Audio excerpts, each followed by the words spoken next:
चल। नमस्कार, आप देख रहे हैं एकेडी न्यूज़। मैं हूं निनाला। फिलहाल हम मौजूद हैं श्रीधाम के अंदर। जैसे कि आपको ज्ञात है, जहां पे एक बहुत बड़ा प्रोग्राम होने जा रहा है, जो नस्ल फसल की यहां पे लड़ाई लड़ने के लिए जो है श्री श्री रविशंकर जी यहां पे पधारेंगे और यहां पे अपने समागम में यहां के उनके भक्तों को वो अपने समागम में यहां पे डुबकियां लगवाएंगे। और यहां बात की जाए तो जहां ये स्थान पे हम खड़े हैं, 15,000 के लगभग यहां पे कुर्सियां लगाई जाएंगी और यहां पर हर वो सुविधा रहेगी। साथ ही साथ यहाँ पे जिस तरह से आज की युवा की बात करें तो आज का युवा नशे की तरफ बढ़ रहा है, उसका कहीं ना कहीं ध्यान खेलों की तरफ आकर्षित करने के लिए यहाँ पे कुश्ती का दंगल होगा। साथ में यहाँ पे पहुँचेंगे जो अंशु मलिक जो यहाँ अर्जुन अवार्डी है, वो भी यहाँ पे शिरकत करेंगी ताकि एक पॉजिटिव मैसेज यहाँ पर जाए। और हमारे साथ मौजूद हैं जो कि भगत सिंह एकेडमी से हैं, अजय पहलवान जी हैं और हमारे साथ से मौजूद हैं, हमारे साथ मौजूद हैं, उनसे बात करें। सर नमस्कार, स्वागत है। सर, किस तरह का प्रोग्राम रहेगा और क्या संदेश रहेगा अपने समाज के लिए? आपके सभी दर्शकों को नमस्कार। हमारा ये प्रोग्राम रहेगा जी, फसल बचाओ नस्ल बचाओ। हमारी खेती जहरीली हो चुकी है और यूथ हमारा जितना भी है नशे की चपेट में आ चुका है।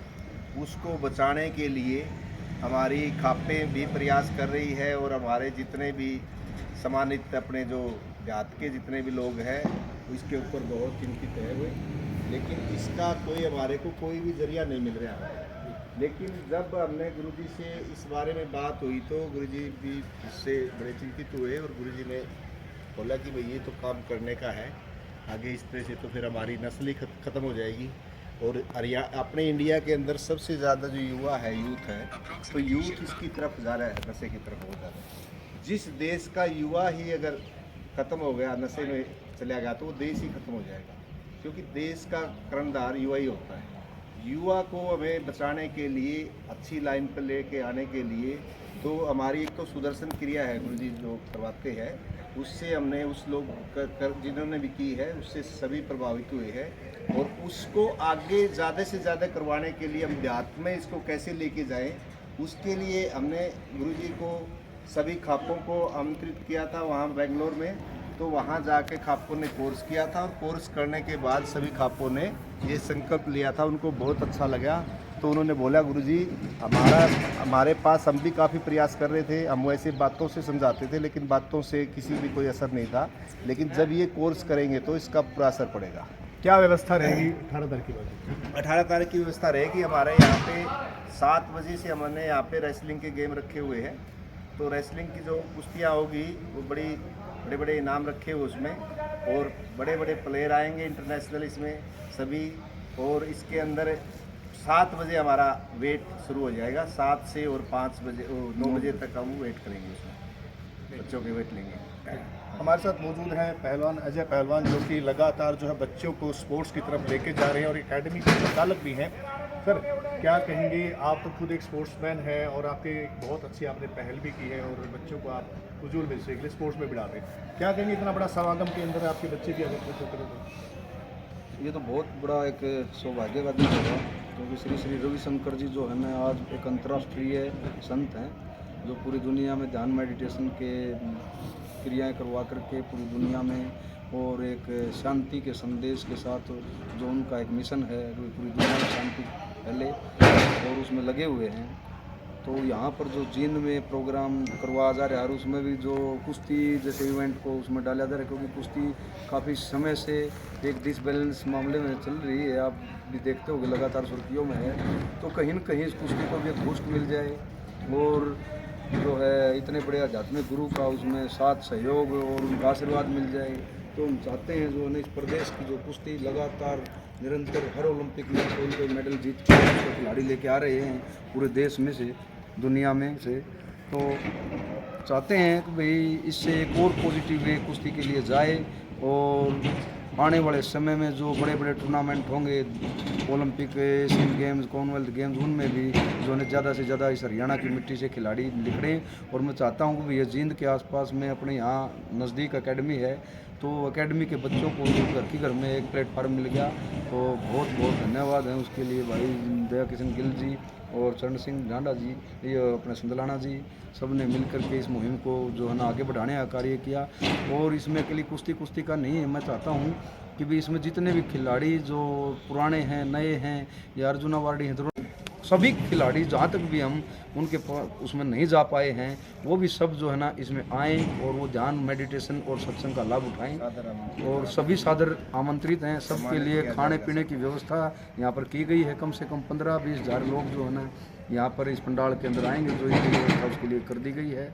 तो समझते हैं कि भी इससे खिलाड़ियों को एक नया संदेश, मैसेज जाएगा, क्योंकि आध्यात्मिक गुरु का जो है ना 186 देशों में, पूरे वर्ल्ड में एक जो शांति और मेडिटेशन के लिए पहचाने जाते हैं।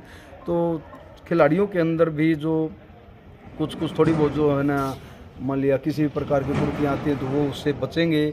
और जो हमारा ये जींद का इलाका है, पंजाब से सटके है, पाकिस्तान से सटके है, जो वहाँ पर सीमा लगती है, तो जहाँ से मान लिया एक नशे पत्ते की एक तस्करी का मामला जो ज़्यादा बढ़ता है, तो सुनने में आता है कि भाई ज़्यादा से ज़्यादा जो है ना अलग अलग नशे जो है ना इस हरियाणा प्रदेश और जींद की धरती में भी आ चुके हैं।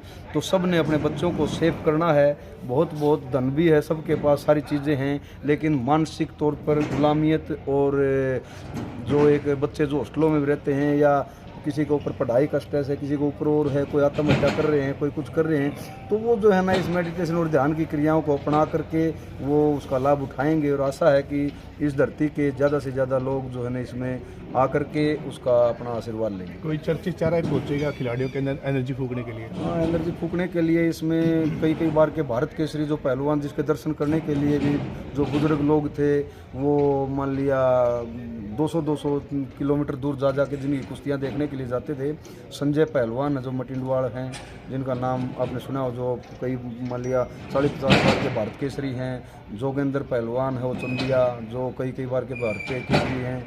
और इसमें धर्मेंद्र दलाल हैं, अर्जुन अवार्डी हैं, और ये अपने क्या नाम है, विनेश फोगाट जो ओलंपिक में गई थी, जो मेडल से चूक गई थी, वो बजरंग पुनिया, और रमेश गुड़िया, अर्जुन अवार्डी चीते के नाम से पहचाना जाता, जो आजकल SSP के पद पर हैं। मतलब कई जो है न खिलाड़ी भी अर्जुन अवार्डी भी हैं, और DSP और SP के पद पर शोभायान्वित कर रहे हैं, वो इसमें सभी के सभी इसमें आएंगे। धन्यवाद। स्कूली बच्चे जी, आप एक स्कूल के संचालक हैं और स्कूली बच्चों को ज़्यादातर मोटिवेशन की ज़रूरत है, तो क्या अपने स्कूल के बच्चे पहुंचेंगे समागम के अंदर? सबसे पहले तो AKD न्यूज़ के सभी दर्शकों को मेरा नमस्कार। मैं Rajiv Gill, principal school public school Narwana road Jind. जहाँ तक 18 तारीख की बात है, एक आध्यात्मिक संगम है और अंतर्राष्ट्रीय संत श्री श्री रविशंकर जी का आगमन है जींद की धरती पे। हमने आसपास एक ऐसी एनर्जी पे काम किया है, सब बच्चों को भी, जो सीनियर बच्चे हैं क्लास 9 से 12, उनको भी आर्ट ऑफ लिविंग की क्रिया करवाई है, ताकि बच्चे नशे से दूर रहें। आगे यूथ में इस तरह का कोई बीज पड़ जाएगा, क्योंकि बच्चों की जो मन की धरती होती है वो बहुत उपजाऊ होती है। बच्चे इस चीज़ को लेके एक ऐसी आत्मा को टच कर जाएंगे, तो आने वाली जो जनरेशन है, आने वाले जो 5 से 10 साल बाद का भारत है, वो बहुत सुंदर होगा। और हमने स्कूलों में भी जा के बच्चों को, प्रिंसिपल, स्टाफ मेंबर्स को आमंत्रित किया है, सभी के सभी यहाँ पहुँचेंगे। धन्यवाद सर। जी सर, आपसे मैं एक क्वेश्चन लेना चाहूँगा, क्योंकि दूसरी बार श्री श्री रविशंकर जी अपने जींद के अंदर आ रहे हैं और काफ़ी लंबे टाइम के बाद आ रहे हैं, तो इनको ऐसा नहीं लगता थोड़ा जल्दी आना चाहिए?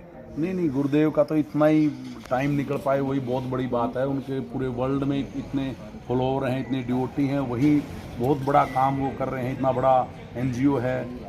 लेकिन उन्होंने ये समय हमें दिया और 4 घंटे का करीब जींद को समय दिया। ये बहुत बड़ी हमारे लिए सौभाग्य की बात है कि वो आ रहे हैं और उन्होंने इस चीज़ को, नस्ल बचाओ फसल बचाओ अभियान को की शुरुआत जींद से करने की सोची, यही हमारे लिए बहुत सौभाग्य की बात है। हमारे श्री धाम के अंदर श्री श्री रविशंकर जी गूंजेंगे और उनकी वाणी यहाँ, पवित्र वाणी यहाँ ऐसे प्रवचन देंगे, तो किस तरह का पॉजिटिव एनर्जी का इन्वायरमेंट रहेगा यहाँ?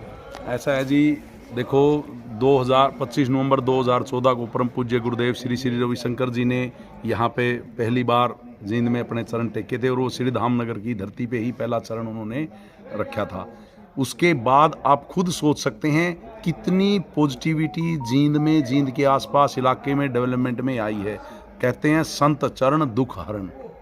मेरा ये मानना है उनके आशीर्वाद से ही यहाँ के रास्ते खुले हैं, और अब दोबारा आ रहे हैं तो और बहुत आगे जींद को जाना है। और ये जो नस्ल बचाओ फसल बचाओ अभियान का है ना, बहुत बड़ा आगाज होगा और ये एक समय आएगा कि सभी लोग जहर मुक्त खेती की ओर बढ़ेंगे। स्वामी जी के लिए पकवान क्या बनाया उस दिन विशेष आपने?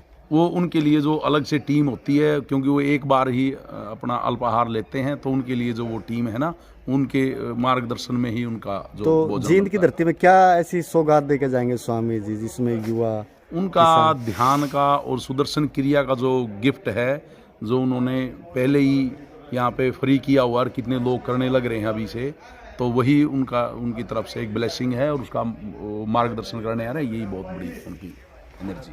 तो हमने यहाँ पे दिखाया श्री धाम के अंदर जहाँ पे श्री श्री रविशंकर जी की जो है पवित्र वाणी से यहाँ पे लोगों को पवित्र समागम में डुबोया जाएगा और किस तरह से नशे के खिलाफ और जिस तरह से जहरीली खेती से जो है भविष्य जो अंधकार के अंदर धकेलता जा रहा है उसको सुधारने के लिए कितना वो कामयाब होंगे और किस तरह के प्रवचन और किस तरह से लोगों को मोटिवेट कर पाएंगे। बने रहिए एक न्यूज़।